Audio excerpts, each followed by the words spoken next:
arrived in March 2009. I was probably unaware of the issue entirely. I knew the organization wanted to change. I was the youngest director to be hired to run the organization. I was the only person ever to be hired from outside the organization, but in fact I was hired from New York City and relocated out here. The organization has huge standing in the community, has one of the largest audiences for literature anywhere in the country, which is extraordinary given the size of Portland and Oregon, of course, as well. I got the sense that there was a sense among the board the organization was perhaps a little bit adrift. There'd been a huge leadership transition that preceded me that didn't go as well as everyone had hoped. So there was a sense that the organization was ready to change, although I don't think it had any idea what that actually meant.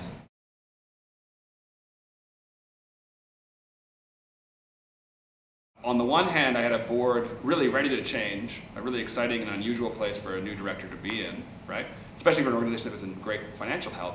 On the other side, I had a group of people who had no agreement or understanding about what the organization even was. And I think that probably led to that sort of uneasy feeling like, I don't know where the organization should go as a group. I think that's the thinking they felt. We don't know where it should go, and we don't know why. And I think that maybe the answer was, well, because you don't know kind of who you are right now. And I don't think I had that all fully articulated. Like, it's easy to look back at that and say, well, yeah, I thought that. I just sort of do so much of this stuff by gut or instinct or both or luck. So I think that that sort of probably is a big part of that sort of very strange moment. And I suppose the trigger became the 2008 market crash. So you have an organization that's feeling uneasy about its future, maybe not totally sure what it is, and now the bottom has totally fallen out of the economy. And you know, in those days we thought the world was going to come to an end. It obviously didn't, but it did feel like something even worse than the recession we're in was coming for us pretty full tilt.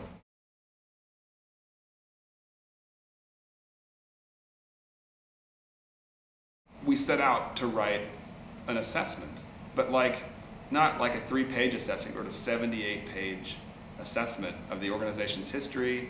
We looked at 25 years of finances. We looked at I traveled around the country and talked to people all over the publishing community, mostly in New York, but in other places, and wrote an assessment that took into account the organization, its history, how the programs operated, how the finances of those programs operated, how the industry, the publishing industry was changing, and what those implications could be. Turned out we were totally wrong on that front, actually. It's interesting how fast that changed. And then we looked at the national landscape. And all those things went into that assessment. And then we took that assessment, so that was written by me and the staff as a sort of generative process. And the staff was highly involved. It wasn't just a nod, it was like program directors were writing the history of their program for the first time in their lives. We took that sort of, kind of made it one whole piece of one assessment, and then we took it out to the board and to all the different committees, and really actually we're looking for like responsive feedback about what was right and what was wrong. And that was a kind of this great moment for the organization to argue about itself, which is what we did a little bit, and not in any kind of negative way, but in a really positive, useful way. We had something to talk about. So I think sometimes these planning processes, especially when an organization is a little unsure of its identity, end up being like, let's put some sticky notes on the wall and we'll all feel good about each other and sing Kumbaya at the end of the day, and we'll have apple juice and cookies, and it's all gonna be great, and you kind of come away feeling good, but you haven't done anything, or you've done some really random things. This rooted the conversation in ultra-specific detail. We were in a great place financially. On one side, you could say there was absolutely no reason to change, right? We had no debt, no deficit, operating a small surplus. Even in the worst year, with all the transition and the financial crash, we ran a small deficit that the board direct reserve funds could easily cover. So we were certainly not an organization existentially endangered in any way. The change that really had to occur was that our constituents, and there are 3 distinct constituents. There's the education piece of what we do, there's the part that we do to support professional writers, there's the part that we do presenting that serves primarily readers. And they had to be brought together and in overlapping circles. We had to move from a place of passive participation to a place of really highly active participation. and by fusing together the programs in really meaningful ways to create a single identity for the organization. So it's not 3 programs, and you only care about this piece of it. So in practical terms, what that meant was, you know, suddenly the kids were all showing up at the lecture hall, right? And suddenly my lecture audience was volunteering in schools. And instead of just receiving awards from us as a professional writing community, we were now begun to teach in this new space that we built. We built a downtown center at street level, storefront, almost as like a position, to position ourselves in the community. We don't get a lot of drop-in traffic, we don't want it. But the idea of changing the way people perceived us at every possible way was really important. And I felt that the future of the organization rested in the idea and the notion of active participation as opposed to passive.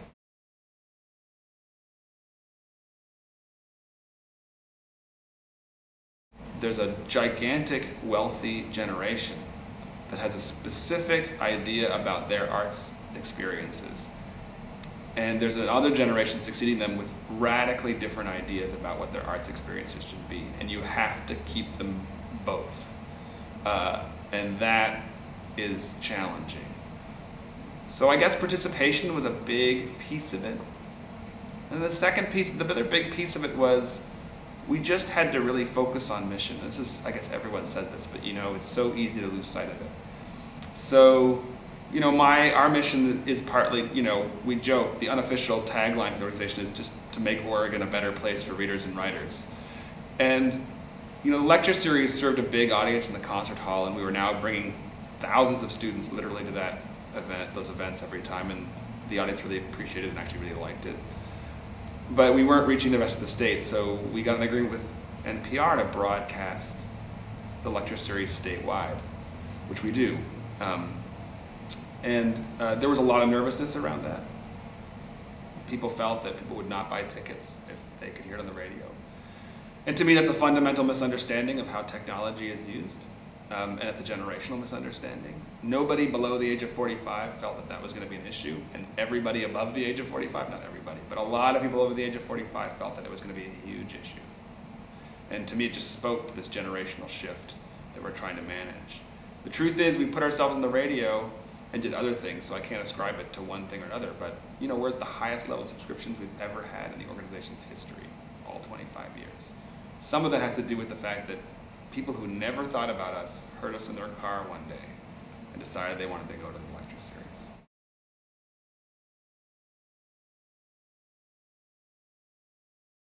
With the subscription model, we said, we're never going to sell a single ticket again. So you cannot buy single tickets to our series. And we said, I really want the kids in the room, so we're going to pay, I don't know how to pay for this now, but we're going to pay for it. I mean, at the time we didn't know how to pay for it. We're going to bring kids to every single lecture, totally free of charge, pay for the busing, pay for the books, pay for the whole thing. And I was told that patrons would be very upset about having high school kids in the room. They wouldn't know how to behave, patrons would be very frustrated. That turned out to be totally not the case. They loved having kids in the room. Really excited to see them there, really excited to see youth engaged. And then we decided to take a page at a rock and rolls book and was like, we're going to have opening acts. So we've had students read in front of 3,000 people. And I was told that patrons would get up and walk out because that's not what they paid for. They bought a ticket to go to something. But their values, when you looked at the survey data and looked at everything, as long as you managed it well, did not align totally with having a student read at the opening, as long as you didn't overdo it, right? And you chose well. I mean, some students are great performers. And when we had Oregon Book Award writers, local writers you've never heard of, open for incredibly world-famous writers as a way of introducing them. This is so obvious, I guess, when it sounds, but it seemed at the time people were very nervous about it. And it brought the whole institution into that concert hall. I mean, it's a goofy thing. We made the programs 8 pages longer and talked about the institution and what we do in the community. It seems obvious. I guess now, at the time, again, it was like, wow, we're going to pay for this. Programs are going to cost more for printing, and like, there's all this fussing going on about this stuff. So it really brought the community into the room. And the result was donations went up 54% from individual giving. The subscription rate is the highest it's ever been in our history. There's a greater awareness of what we do in the community, and the subscription series aged down by 5 years.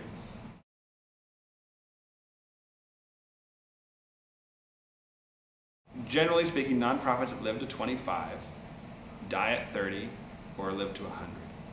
And that was determined through a whole sort of set of studying data of life cycles of nonprofits. So you either live out the service to a generation for 20 to 25 years and fail to evolve, and then you die out with that generation.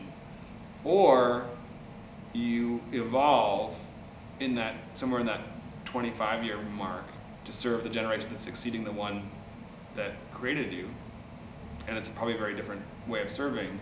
And once the organization's taught itself to do it once, it will do it over and over and over again. So when I arrived in 2009, we were 25 years old, and it kind of spooked me a little bit, because you had this sense of, well, we're not sure where we were and what the history was, and we know we want something different, we don't know what it is. And I thought, oh, we're at the 25-year mark. That's a terrifying idea, that if we don't evolve to serve the next generation, then this is it. We're adrift, and that'll be the end of it. So, and I don't think that's really true in the sense that we were sort of what was weird about it was we were in financially fine shape. It just, I think we were in danger of becoming maybe vaguely irrelevant, or just sort of that organization that just sort of does that one little thing and it's very nice. And so how do you create a more vigorous role for yourself? But there's a letter from John Keats to George and Tom Keats on December 21st, 1817. And this is just a quote, and it's a very famous quote for those of us who studied English literature, and specifically Romanticism, which I did in my undergraduate degree. And it begins with, "It struck me what quality it went to form a man of achievement, especially in literature, and which Shakespeare possessed so enormously. I mean negative capability. That is, when man is capable of being in uncertainties, mysteries, doubts, without any irritable reaching after fact and reason." And I think that is all about this idea that great artists are often in the process of making without knowing what the final outcome of what they're making is going to be. And it seems to me that there's often a lot of demands put on folks to have the answer for what you're going to be. And I understand that impulse and that desire to know that, but I think it might be untrue to say that you knew, especially given the way our little worlds are changing around us so quickly. So I find that a useful tool, mainly because I'm around a lot of writers who would instantly recognize that phrase, and also because I certainly don't think I'm a great artist or anything, but I think this idea that you can be in the middle of changing a place, a thing, or making something, even if you don't know what something is going to be yet.